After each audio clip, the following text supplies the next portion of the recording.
Hi guys, welcome to another video on Tech with Shakul. So today we'll move a step forward in our journey of system design. So let's take 5 minutes to brief what we have covered so far. So far in the first video we talked about client server model, how there is a client over here.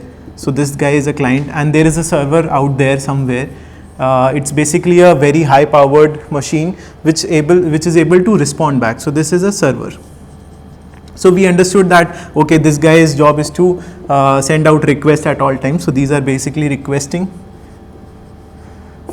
and this guy is to respond. So this guy responds back with the necessary response. Okay, and we also discussed about packets. So how these requests are nothing but HTTP request, and it can be different type of request also. So these are packets broken down into packets which are basically binary numbers.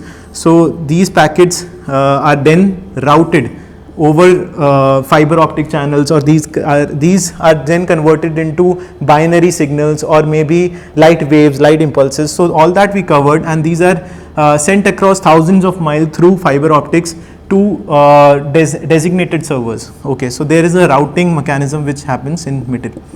So all that we have covered, and we also talked about OSI model and network topologies. So OSI model's job is to how does this packet know which application, which server to reach, and where this packets get mixed and they get assembled. So all that part is taken care by the OSI model and the TCP/IP model that we talked about. So in far we have talked about how communication over the internet is happening, and we got a good look of what client server model is, and we have understood that.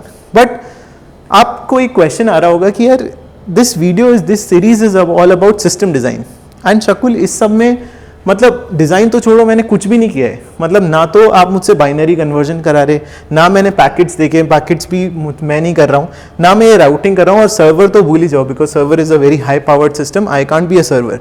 सो इस सब में what part am I designing, what is the system design that you are talking about? So system design, a system designer or an engineer, what role is to design this server. So this server is basically a high powered machine. It should be highly available, it should be resilient to take a lot of requests. So you have to design it in a way that it can handle all those requests. So the architecture of this, the storage and the availability components, all of that we'll talk about in the system design series. So basically a role of an engineer will be to design this. Okay, I understood.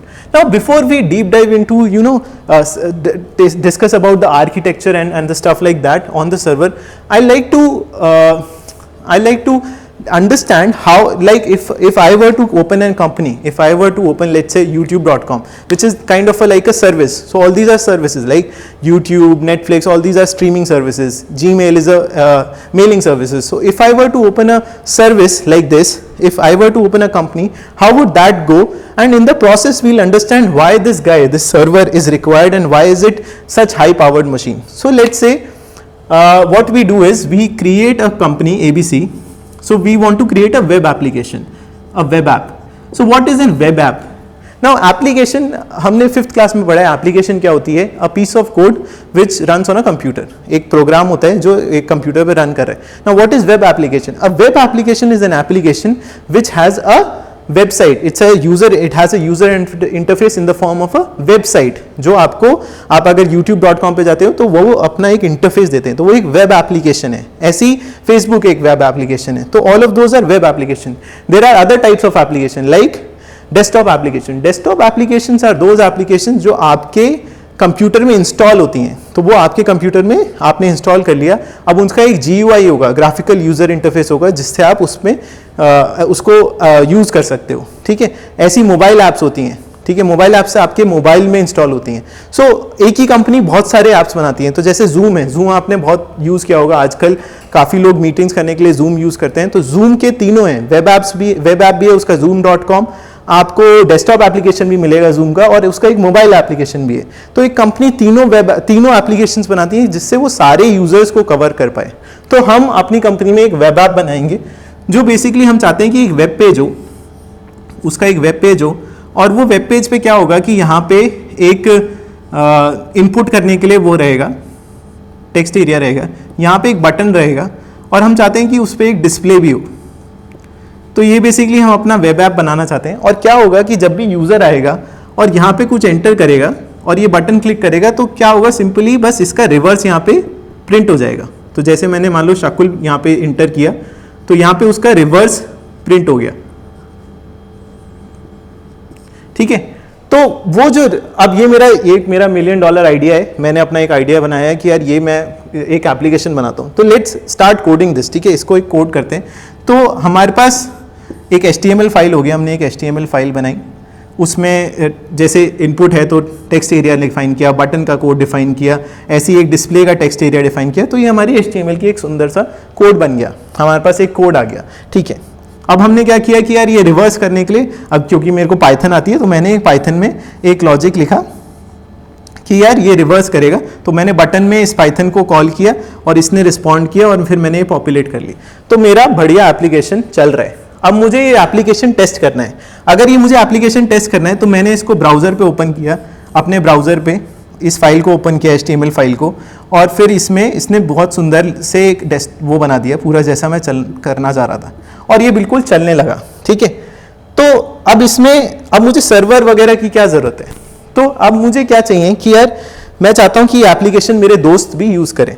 तो मेरे 3 दोस्त हैं, कल्लू, मल्लू, गोलू, और मैं इन तीनों दोस्तों को अपना ये एप्लीकेशन टेस्ट करवाना चाहता हूँ। तो अब अगर आप देखेंगे कि इसका जो URL आता है ये ब्राउज़र पे, यहाँ पे लिखा होता है कुछ फाइल / फिर HTML.html। तो बेसिकली ये आपका लोकेटर है, ये फाइल लोकेटर होता है कि आपकी फाइल इस कंप्यूटर में कहाँ पे है। तो इस URL को अगर आप अपने दोस्तों को भेज दोगे तो वो तो नहीं चलेगा, क्योंकि ऑब्वियसली क्योंकि ये फाइल जो है ये फाइल उनके लैपटॉप में तो है नहीं। तो आपने क्या किया, आपने सोचा कि यार मैं इसको क्या करता हूँ, पैकेज कर देता हूँ। इसको आपने एक पैकेज बनाया, पैकेज बेसिकली एक जिप बना दी।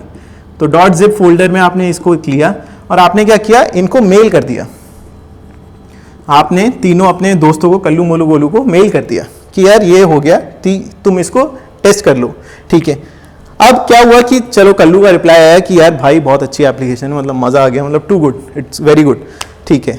मोलू का रिप्लाई आया कि यार ये तो मतलब नेक्स्ट बिग थिंग है, ये तो मतलब इसको तो यूज़ करके कुछ भी कर सकते हैं। गोलू का रिप्लाई नहीं आ रहा, गोलू कुछ रिप्लाई ही नहीं कर रहा। आपने गोलू को कॉल किया, गोलू बोल रहा है कि यार ये तो चल ही नहीं रही, इट्स नॉट वर्किंग। आपने पहले तो गुस्सा आ गया कि यार कल्लू और उसकी तो चल रही है, तेरी नहीं चल रही है, तुझे कुछ आता नहीं है, ये नहीं आता। कहता भाई इसमें पाइथन एरर आ रहे। तब आपको क्लिक हुआ कि यार उसके तो एनवायरनमेंट में पाइथन, उसके तो सिस्टम में पाइथन ही नहीं है। तो अब आपको समझ आया कि अच्छा एक सेटअप रिक्वायर्ड है, एक सेटअप है जो कि रिक्वायर्ड है किसी भी मेरे एप्लीकेशन को वहाँ चलने के लिए। तो आपको समझ आया कि अच्छा जो सर्वर का काम है वो बेसिकली 2 काम है। एक तो फाइल स्टोरेज करेगा, वो मेरी ये जो मेरी फाइल है जो मैंने मेल के थ्रू भेजी, अब मेल के थ्रू तो नहीं भेज सकता मैं हर यूज़र को, तो बेसिकली मेरा सर्वर क्या करेगा कि मेरी फाइल्स को स्टोर करेगा। और एक रनिंग इंस्टेंस, बहुत इंपॉर्टेंट चीज़ है रनिंग इंस्टेंस, एक रनिंग इंस्टेंस प्रोवाइड करेगा मेरे एप्लीकेशन का। रनिंग इंस्टेंस मतलब उस सर्वर पे पूरा सेटअप होगा, ये जो सेटअप मुझे चाहिए वो पूरा उस पे होगा और वो सारा कोड भी अवेलेबल होगा। तो वो सर्वर बेसिकली जब भी मैं इसको रिक्वेस्ट करूंगा, जब भी ये क्लाइंट इसको रिक्वेस्ट करेगा तो इसको एक रनिंग स्टेट पास करेगा कि ये लो भैया वेब पेज पूरा का पूरा ये वापस दे देगा इसको। ये उसको नहीं बोलेगा कि भैया ये डाउनलोड कर लेना, इसको चला लेना, ऐसे कर लेना, नहीं, कोई इंस्ट्रक्शन मैनुअल नहीं, रनिंग स्टेट वापस आ जाएगी, ठीक है। तो अब मुझे समझ आया कि अच्छा सर्वर क्यों ज़रूरी है, क्यों चाहिए। तो मैंने एक सर्वर खरीद लिया, मतलब 1-1.5 लाख का आया और अभी भी यहाँ इस साइड में थोड़ा सा दर्द है, बट मैंने वो सर्वर खरीद लिया। अब मैंने सोचा कि यार मुझे जब एक रनिंग स्टेट ही चाहिए थी तो वो रनिंग तो मेरे कंप्यूटर में भी था, मतलब मेरे कंप्यूटर में भी वो बढ़िया चल रहा था कोड, तो मेरा कंप्यूटर क्यों नहीं एक सर्वर बन सकता। अब मेरे मन में एक क्वेश्चन आ रहा है कि यार मैं अपनी वेबसाइट अपने कंप्यूटर पे क्यों नहीं होस्ट कर सकता, मुझे एक सर्वर क्यों चाहिए। तो ये now this is a very good question. तो क्या इसका आंसर यस है? यस, हम अपना वेबसाइट जो है अपने कंप्यूटर पे भी होस्ट कर सकते हैं। कैसे कर सकते हैं? हमें एक लोकल सर्वर चाहिए। लोकल सर्वर आज की डेट में आपने सुना होगा नोड, पाइथन, जैंगो या फिर जैम्प वैम्प आते थे पहले, तो ये सब लोकल सर्वर्स हैं।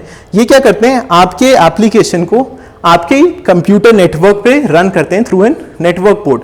अभी नेटवर्क पोर्ट क्या है, तो इसको थोड़ा डिटेल में समझते हैं। नेटवर्क पोर्ट क्या होता है? Let's say this is your machine, this is your laptop and this is the network that you are using it. तो आप कुछ अगर इंटरनेट यूज़ कर रहे हैं, कुछ भी यूज़ कर रहे हैं, तो वो एक नेटवर्क क्रिएट कर देता है. तो ये आपका नेटवर्क. ये नेटवर्क किस लिए यूज़ होता है? आप कुछ रिक्वेस्ट करेंगे या आपसे कोई रिक्वेस्ट करेगा, क्योंकि यहाँ पे हम अपने लैपटॉप को सर्वर बना रहे हैं, तो आपको कोई रिक्वेस्ट कर रहा होगा, ठीक है. तो कुछ भी अगर इंफॉर्मेशन आपके लैपटॉप से बाहर जा रही है या अंदर आ रही है, तो उसके लिए एक नेटवर्क वॉल चाहिए, ठीक है. तो ये आपका नेटवर्क हो गया. अब इसमें बहुत सारी, इस लैपटॉप में बहुत सारी एप्लीकेशंस हैं जो इस नेटवर्क को यूज़ कर रही हैं, जैसे कि ब्राउज़र कंटिन्यूसली आपका रिक्वेस्ट भेज रहा है. जैसे कि स्काइप एक एप्लीकेशन है जो इंटरनेट चाहिए, जिसको नेटवर्क चाहिए टू कम्युनिकेट. जूम,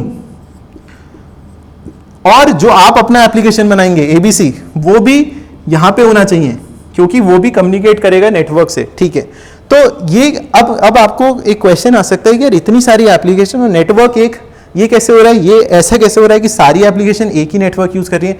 तो आपको OSI मॉडल में मैंने नेटवर्क लेयर बताई थी. उसका काम ही ये है कि वो क्या करती है, इस नेटवर्क पे गेट्स ओपन करती है बहुत सारे. तो 65,000 पोर्ट्स ओपन करे जाते हैं इस पे, इनको हम नेटवर्क पोर्ट कहते हैं. तो ये जो 65,000 गेट्स हैं, ये बेसिकली नंबर्ड होते हैं 1 2 3 4 टिल 65,000, और फिर ये असाइन हो जाते हैं. तो जैसे मैंने ब्राउजर को असाइन कर दिया 1 पोर्ट, स्काइप को असाइन कर दिया 3, ऐसे ही मैंने जूम को असाइन कर दिया 5. तो ऐसे मैंने पोर्ट्स असाइन कर दिए. अब जब भी मुझे मेरा ब्राउजर कोई रिक्वेस्ट भेजेगा या उसको कुछ आएगा, तो वो रिस्पॉन्स आएगा, तो वो हमेशा इस गेट से आएगा. तो वो सब जो कंफ्यूजन होता है वो सब हट जाता है, एंड थ्रू नेटवर्क पोर्ट हमारा ये हो जाता है. तो लोकल सर्वर का काम ये होता है बेसिकली कि आपके एप्लीकेशन को एक नेटवर्क पोर्ट के थ्रू ओपन कर दे, एक्सपोज कर दे. तो आपका ये जो सर्वर आपने इंस्टॉल किया, जैम्प या वैम्प या जो भी, ये क्या करेगा कि आपके एप्लीकेशन को, एक एबीसी एप्लीकेशन को इस वॉल पे गेट के थ्रू एक्सपोज कर देगा. कि लेट्स से 8080 आपने पोर्ट सेलेक्ट किया, आप पोर्ट सेलेक्ट कर सकते हैं, तो इस पोर्ट पे आपकी एप्लीकेशन अब रनिंग है. तो अब आप क्या कर सकते हैं, अब आप इस पे जाएंगे, तो इस फाइल की जगह आप क्या करेंगे, इस URL की जगह आप क्या करेंगे कि आप लिखेंगे लोकल होस्ट, क्योंकि ये लोकल पे रनिंग है, और पोर्ट नंबर डाल दिया 8080. तो आपकी ये पूरी एप्लीकेशन चलने लग गई, ठीक है. अब आप इस URL को शेयर नहीं कर सकते अभी भी, अपने दोस्तों के साथ आप ये URL शेयर नहीं कर सकते, क्योंकि ये लोकल होस्ट आपके लोकल उस पे है. ये उनका, अगर आप इसको शेयर करेंगे तो वो उनके नेटवर्क वॉल पे 8080 पोर्ट ढूंढेगा कि उनके नेटवर्क पे 8080 पे क्या है, जो कि कुछ नहीं होगा, क्योंकि उन्होंने कुछ डिप्लॉय नहीं किया हुआ. अगर आपको ये चलाना है तो बेसिकली इसकी IP एड्रेस होता है, इसका IP एड्रेस होता है 127.0.0.1. तो ये उसका, इस लोकल होस्ट का IP एड्रेस है. This is local to your computer. अगर आपको इसको उनको दिखाना है तो आपको इस पे अपना IP एड्रेस डालना पड़ेगा, योर IP. योर IP क्यों चाहिए, क्योंकि ये आपके आइडेंटिफायर है इस नेटवर्क पे कि यार ये आपका रिसोर्स है. तो जब वो कॉल करेंगे और वो इस IP को ढूंढेगा, तो उसको पता चलेगा अच्छा ये तो शकुल का लैपटॉप है, ये मेरे लैपटॉप पे नहीं ढूंढना, लोकल होस्ट नहीं है, तो ये शकुल के लैपटॉप पे 8080 पोर्ट, तब वो यहाँ इस गेट पे आएगा, ठीक है.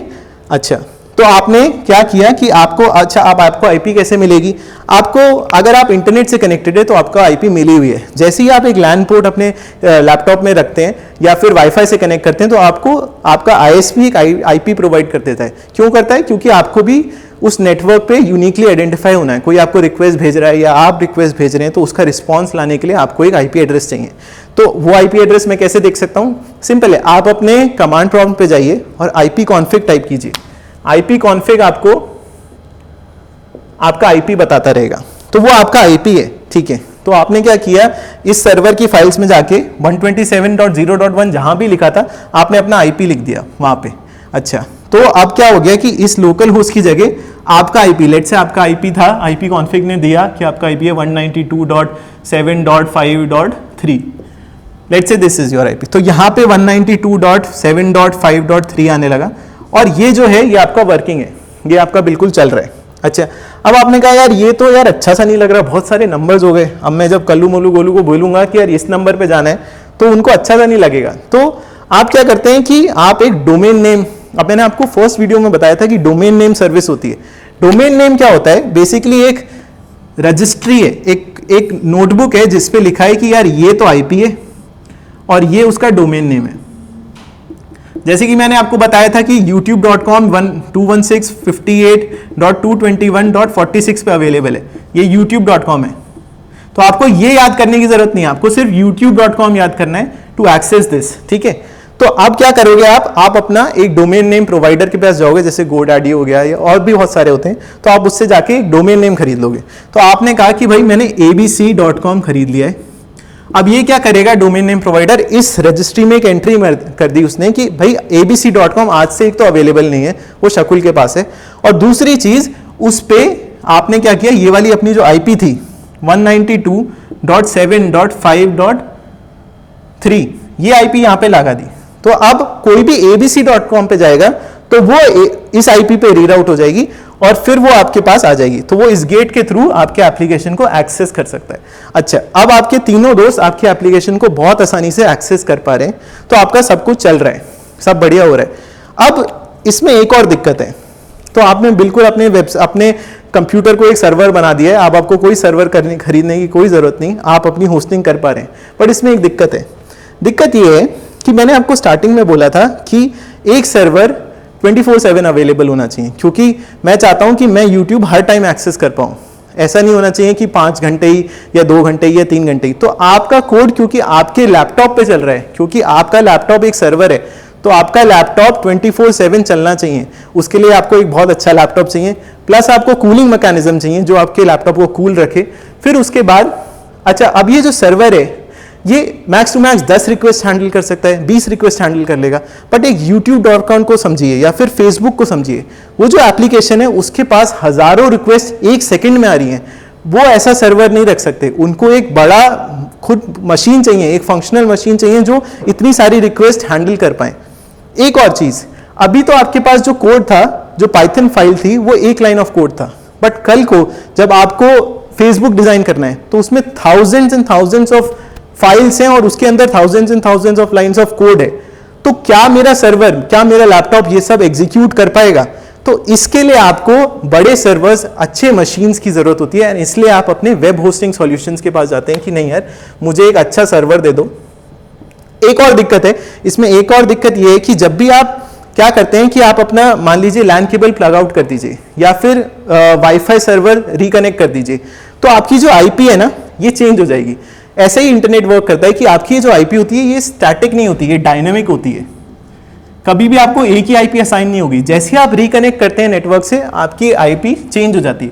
तो ये चेंज आ जाएगा, मान लो अब ये 193 हो गया, बहुत छोटा सा चेंज आया, 192 से 3 हो गया, बट आपको अपनी सारी फाइल्स में चेंज करना पड़ेगा, आपको यहां जाके फिर से चेंज करना पड़ेगा, तो बहुत सारे चेंजेस हो गए। तो इसलिए आपको एक स्टैटिक आईपी चाहिए, आपको एक बहुत अच्छी मशीन चाहिए जो हाईली अवेलेबल हो और इतना रिजिलियंट हो कि वो सारी रिक्वेस्ट को हैंडल कर पा रही है, इसलिए हमें एक सर्वर की रिक्वायरमेंट आती है। तो आई होप मैं इस थोड़े से छोटे से एग्जांपल से आपको समझा पाया कि ये सर्वर क्यों इतना पावरफुल होना चाहिए। तो अब आगे की वीडियोस में हम समझेंगे कि इसको कैसे डिजाइन करना चाहिए, how to design this, how what is the architecture specifically, and then what is the storage, what is the latency, how to make this available, all ये सब चीजें हम आगे की वीडियोस में डिस्कस करेंगे। So thanks a lot.